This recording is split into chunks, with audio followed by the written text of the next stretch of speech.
পিতা পুত্র পবিত্রাত্মার নামে আমেন। কর্পুস খ্রিস্তি বা খ্রিস্টের দেহ উৎসব হলো এমন এক পার্বণ যা স্মরণ করে দেয় যিশুর মহামূল্য দান, তার নিজের দেহ ও রক্ত। এই মহাপার্বণ মণ্ডলী আমাদের সঙ্গে ঘোষণা করে যে যিশু ধন্য সাক্রামেন্টের মধ্য দিয়ে সত্যিই আমাদের মধ্যে উপস্থিত রয়েছেন। আজকের পবিত্র মঙ্গল সমাচারে যিশু বলেন, আমি সেই জীবনময় রুটি যা স্বর্গ থেকে নেমে এসেছে। কেউ যদি এই রুটি খায় তাহলে সে অনন্তকাল বেঁচেই থাকবে। ইউক্যারিস্টের মাধ্যমে যিশু আমাদের আত্মাকে পুষ্ট করেন, আমাদের বিশ্বাসকে দৃঢ় করেন, আমাদের দুর্বলতাকে ক্ষমা করেন এবং খ্রিস্টে আমাদের এক পরিবারে যুক্ত করেন। খ্রিস্টের দেহ উৎসব আমাদের স্মরণ করে দেয় যে ইউক্যারিস্ট শুধু একটি প্রতীক নয়, বরং যিশুর প্রকৃত উপস্থিতি। প্রতিটি পবিত্র খ্রিস্টজাগ হয়ে ওঠে প্রভুর সঙ্গে এক পবিত্র মিলন, যিনি বিশ্বের পরিত্রাণের জন্য নিজেকে উৎসর্গ করেন। এই মহা উৎসব আমাদের ইউক্যারিস্টের প্রতি কৃতজ্ঞতা, শ্রদ্ধা এবং ভালোবাসায় বেড়ে উঠতে আহ্বান জানায়।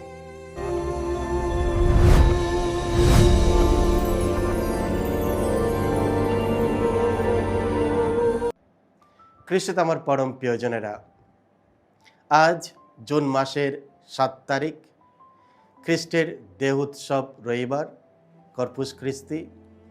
আর এই মহাপার্বণে ডেলি মান্না ঈশ্বরের বাণী প্রতিদিন নেওয়া হয়েছে সাধু জোহন রচিত মঙ্গল সমাচার থেকে 6 অধ্যায় 51 থেকে 58 পদ। এসো আমরা ভক্তিভাবে আজকের এই বাণীটি শুনি। কাফারনাউম নগরে যিশু একদিন ইহুদিদের বললেন, আমি সেই জীবনময় রুটি যা স্বর্গ থেকে নেমে এসেছে।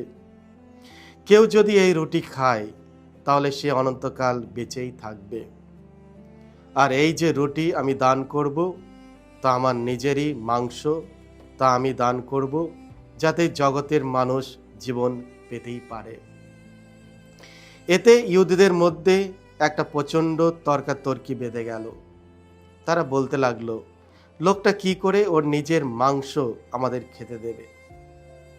তখন যিশু তাদের বললেন, আমি তোমাদের সত্যি সত্যিই বলছি, তোমরা যদি মানব পুত্রের মাংস না খাও আর যদি তার রক্ত পান না করো, তাহলে তোমাদের মধ্যে সেই জীবন আর এলোই না। যে আমার মাংস খায় ও আমার রক্ত পান করে সে শাশ্বত জীবন পেয়েই গেছে। আমি শেষ দিনে তাকে পুনরুত্থিত করবই, কারণ আমার মাংস প্রকৃত খাদ্য ও আমার রক্ত প্রকৃত পানীয়। যে আমার মাংস খায় ও আমার রক্ত পান করে সে আমার মধ্যে বাস করে আর আমিও তার মধ্যে বাস করি। আমাকে যেমন পাঠিয়েছেন স্বয়ং জীবনময় পিতা, এবং আমি যেমন পিতারই জন্য বেঁচে আছি, তেমনিভাবে আমাকে যে খায় সে আমার জন্যই বেঁচে থাকবে। এমন এই রুটি যা স্বর্গ থেকে নেমে এসেছে। তোমাদের পিতৃপুরুষেরা যা খেয়েছিলেন এই রুটি তেমন রুটি নয়, তারা তো মারা গেছেন। এই রুটি যে খায় সে অনন্তকাল বেঁচেই থাকবে। এই হলো প্রভু যিশুর মঙ্গল সমাচার। প্রভু যিশু তোমার মহিমা প্রচারিত হোক। আমি সেই জীবনময় রুটি। খ্রিস্ট আমার পরম প্রিয়জনেরা, আজ পবিত্র খ্রিস্টমণ্ডলী আমাদের বিশ্বাসের এক মহান রহস্য উদযাপন করছে, খ্রিস্টের দেহ উৎসব। এই পবিত্র দিনে আমরা আনন্দের সঙ্গে ঘোষণা করি যে পবিত্র ইউক্যারিস্টে যিশু সত্যিই উপস্থিত রয়েছেন, তার দেহ, রক্ত, আত্মা ও ঈশ্বরত্ব সহ। ইউক্যারিস্ট কেবল একটি প্রতীক বা স্মৃতিচিহ্ন নয়, এটি স্বয়ং যিশু, যিনি আমাদের জীবনের যাত্রাপথে স্বর্গীয় খাদ্য হয়ে নিজেকে দান করেন। আজ প্রথম পাঠে দ্বিতীয় বিবরণ গ্রন্থ থেকে মসি ইসরায়েলদের স্মরণ করে দেয় যে কিভাবে ঈশ্বর মরুভূমিতে তাদের স্বর্গ থেকে মান্না দিয়ে খাইয়েছিলেন। তারা ছিল ক্ষুধার্ত, দুর্বল ও অসহায়, তবু ঈশ্বর প্রতিদিন তাদের আহার জুগিয়েছিলেন। সেই মান্না তাদের পার্থিব জীবনকে টিকিয়ে রেখেছিল মরুভূমির দীর্ঘ যাত্রায়। কিন্তু সেই মান্না ছিল ভবিষ্যতের এক মহান দানের পূর্ব প্রস্তুতি মাত্র। আজকের মঙ্গল সমাচারে যিশু ঘোষণা করেন, আমি সেই জীবনময় রুটি যা স্বর্গ থেকে নেমে এসেছে। যে এই রুটি খায় সে অনন্তকাল বেঁচেই থাকবে। যারা যিশুর কথা শুনেছিল তারা বিস্মিত ও হতভাগ্য হয়ে গেল। তারা বুঝতে পারছিল না যে কিভাবে যিশু তার নিজের মাংস খাওয়ার জন্য দিতে পারেন।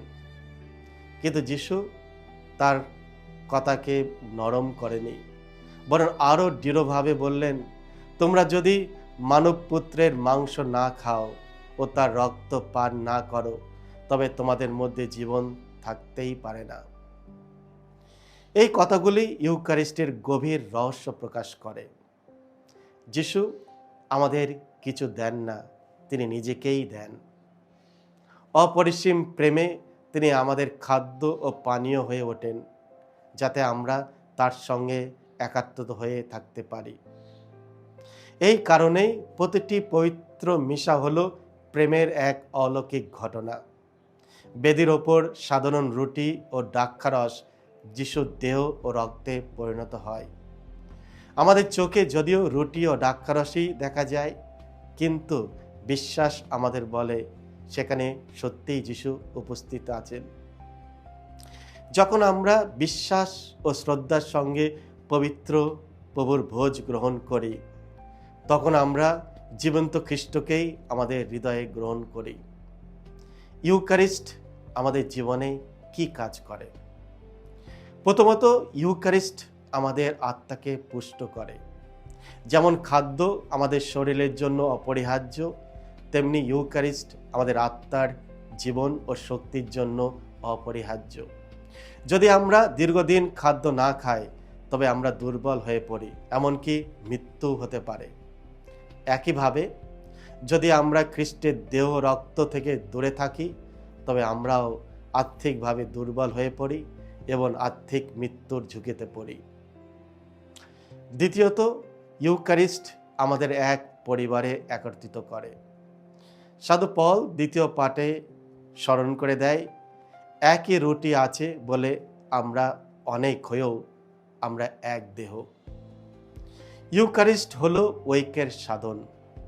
আমরা ভিন্ন পরিবার, ভাষা, সংস্কৃতি বা পটভূমি থেকে আসতে পারি, কিন্তু বেদির চারিপাশে আমরা খ্রিস্টে এক দেহ হয়ে উঠি। তাই আমাদের হৃদয়ে যদি ঘৃণা, বিভেদ, ঈর্ষা বা ক্ষমাহীনতা থাকে, তবে আমরা সত্যিকারভাবে ইউক্যারিস্ট গ্রহণ করতে পারি না। তৃতীয়ত, ইউক্যারিস্ট আমাদের যিশুর মতো হতে আহ্বান জানায়। যখন আমরা খ্রিস্টের দেহ গ্রহণ করি, তখন আমাদের পৃথিবীতে খ্রিস্টের দেহ হয়ে উঠতে পাঠানো হয়। আমাদের আহ্বান করা হয় দরিদ্রদের ভালোবাসতে, অন্যদের ক্ষমা করতে, বিনম্রভাবে সেবা করতে এবং দুঃখভোগীদের প্রতি সহানুভূতি দেখাতে।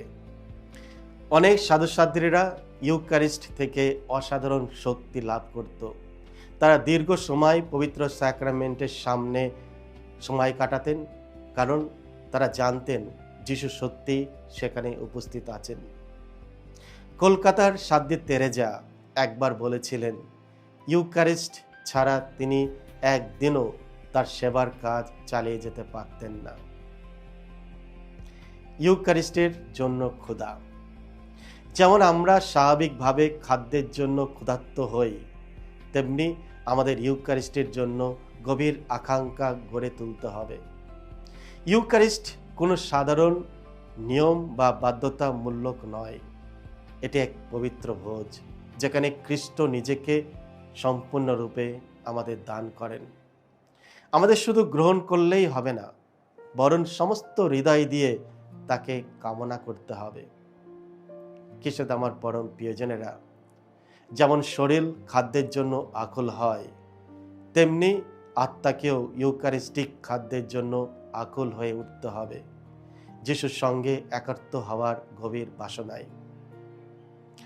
খ্রিস্টের দেহ ও রক্ত যোগ্যভাবে গ্রহণ করা। আমরা যেমন খাবার খাওয়ার আগে হাত ধুই, তেমনি ইউকারিস্ট গ্রহণের আগে আমাদের হৃদয়কে পবিত্র করতে হবে। তাই পবিত্র মিশা শুরু হয় অনুতাপ প্রার্থনার মাধ্যমে, যেখানে আমরা আমাদের পাপের জন্য ঈশ্বরের করুণা প্রার্থনা করি। আর যদি আমরা মারাত্মক পাপে অবস্থায় থাকি, তবে আগে আমাদের পাপ স্বীকার সংস্কার গ্রহণ করতে হবে, যিশুর সঙ্গে পুনর্মিলিত হতে হবে। তিনি আমাদের পাপে ক্ষমা করবেন, আর তখন আমরা যোগ্যভাবে প্রভুকে গ্রহণ করতে এগিয়ে আসতে পারব। আর তার জন্য সাধু পল সতর্ক করে বলেন যে অযোগ্যভাবে প্রভুর দেহ ও রক্ত গ্রহণ ও পান করে, সে প্রভুর বিরুদ্ধে অপরাধী হয়। 1 করিন্থীয় 11 অধ্যায় 27 থেকে 29 পদ। ইউকারিস্টকে কখনো হালকাভাবে নেওয়া উচিত নয়। এটি এক পবিত্র স্যাক্রামেন্ট। খ্রিস্টের দেহ রক্ত তৃপ্তি ও আনন্দ নিয়ে আসে।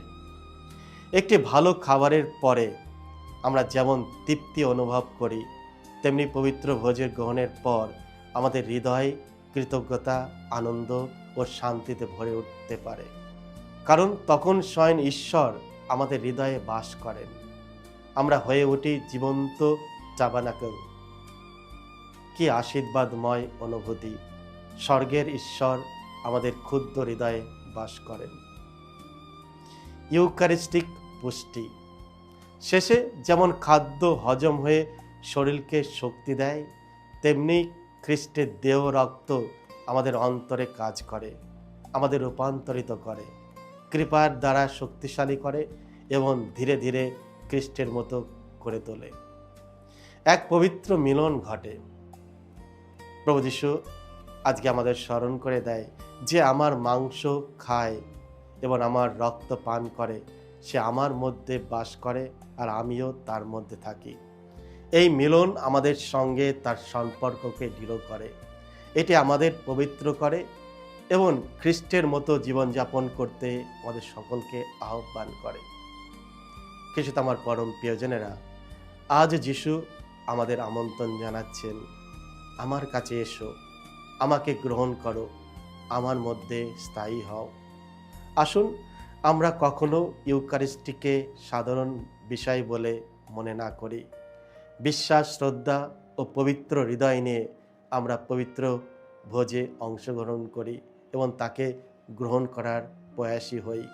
আসুন ইউকারিস্টিক আরাধনায় সময় কাটাই এবং আমাদের সন্তানদের শেখায় যেন তারা পবিত্র স্যাক্রামেন্টে উপস্থিত যিশুকে ভালোবাসে। খ্রিস্ট আমার পরম প্রিয়জনেরা, আজ যিশুর দেহ উৎসব উদযাপন করতে করতে আসুন আমরা এই অমূল্য দানের জন্য ঈশ্বরকে ধন্যবাদ দিই এবং ইউকারিস্ট যেন আমাদের পবিত্র জীবনযাপন করতে ও পৃথিবীতে খ্রিস্টের প্রেমের সাক্ষী হতে শক্তি প্রদান করেন। আমেন। সকলকে জয় যিশু। ঈশ্বর আপনাদের সকলকে আশীর্বাদ।